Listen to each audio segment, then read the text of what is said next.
नमस्कार साथीहरू, तपाईले धेरै पटक आईपीओ भर्नुभयो तर अझैसम्म शेयर परेन। यदि तपाई पनि बारम्बार आईपीओ नपरेर निराश हुनुहुन्छ भने यो भिडियो अन्तिमसम्म हेर्नुहोस्। आज हामी आईपीओ पाउने सम्भावना बढाउन मद्दत गर्ने 10 महत्त्वपूर्ण कुराहरूको बारेमा कुरा गर्नेछौं। सबैभन्दा पहिले एउटा कुरा बुझ्न जरुरी छ। नेपालमा अधिकांश आईपीओहरू गोला प्रथा अर्थात लटरी प्रणालीबाट बाँडफाँड गरिन्छ। त्यसैले कुनै पनि व्यक्तिले 100% आईपीओ पाउने ग्यारेन्टी दिन सक्दैन। तर केही कुरामा ध्यान दिएर तपाईले आफ्नो आवेदनलाई सही र प्रभावकारी बनाउन सक्नुहुन्छ। 1 नम्बर, सबै योग्य आईपीओमा नियमित आवेदन दिनुहोस्। धेरै मानिसहरू 1-2 पटक आईपीओ नपरेपछि आवेदन दिन छोड्छन्। तर आईपीओ पाउने सम्भावना बढाउन नियमित रूपमा उपलब्ध सबै योग्य आईपीओमा आवेदन दिनु आवश्यक हुन्छ। 2 नम्बर, डीम्याट, मेरो शेयर र बैंक खाताको विवरण सही राख्नुहोस्। यदि तपाईको डीम्याट नम्बर, बैंक खाता नम्बर वा अन्य विवरणमा त्रुटि छ भने आवेदन अस्वीकृत हुन सक्छ। त्यसैले आवेदन गर्नु अघि सबै विवरण एकपटक जाँच गर्नुहोस्।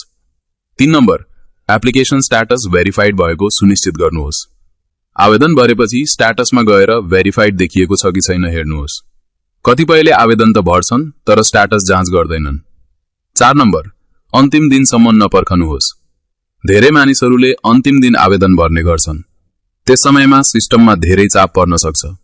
त्यसैले सकेसम्म छिटो आवेदन दिनु राम्रो हुन्छ। 5 नम्बर, खातामा पर्याप्त एएसबीए रकम राख्नुहोस्। यदि खातामा आवश्यक रकम उपलब्ध छैन भने आवेदन प्रक्रिया प्रभावित हुन सक्छ। आवेदन गर्नु अघि आवश्यक रकम खातामा छ कि छैन सुनिश्चित गर्नुहोस्। 6 नम्बर, विशेष कोटाको सुविधा प्रयोग गर्नुहोस्। यदि तपाई वैदेशिक रोजगारीमा हुनुहुन्छ, कर्मचारी हुनुहुन्छ वा अन्य विशेष कोटामा योग्य हुनुहुन्छ भने त्यही कोटाबाट आवेदन दिनुहोस्। यस्ता कोटामा प्रतिस्पर्धा फरक हुन सक्छ। 7 नम्बर, परिवारका योग्य सदस्यहरूको छुट्टा-छुट्टै आवेदन गर्नुहोस्। परिवारका प्रत्येक योग्य सदस्यले आफ्नै डीम्याट र मेरो शेयर प्रयोग गरेर आवेदन दिन सक्छन्। यसले समग्र रूपमा शेयर पाउने सम्भावना बढाउन मद्दत गर्न सक्छ। 8 नम्बर, आईपीओको आधिकारिक सूचना ध्यानपूर्वक पढ्नुहोस्। कम्पनीले प्रकाशित गरेको निष्कासन सूचना, आवेदन मिति, कोटा र अन्य विवरणहरू राम्रोसँग पढ्नु आवश्यक हुन्छ। 9 नम्बर, आईपीओ सम्बन्धी नयाँ अपडेट नियमित रूपमा हेर्नुहोस्। नयाँ आईपीओ कहिले खुल्दैछ, कुन कम्पनीले शेयर जारी गर्दैछ र बाँडफाँड कहिले हुँदैछ भन्ने जानकारी नियमित रूपमा प्राप्त गर्नुहोस्। 10 नम्बर, धैर्य राख्नुहोस्।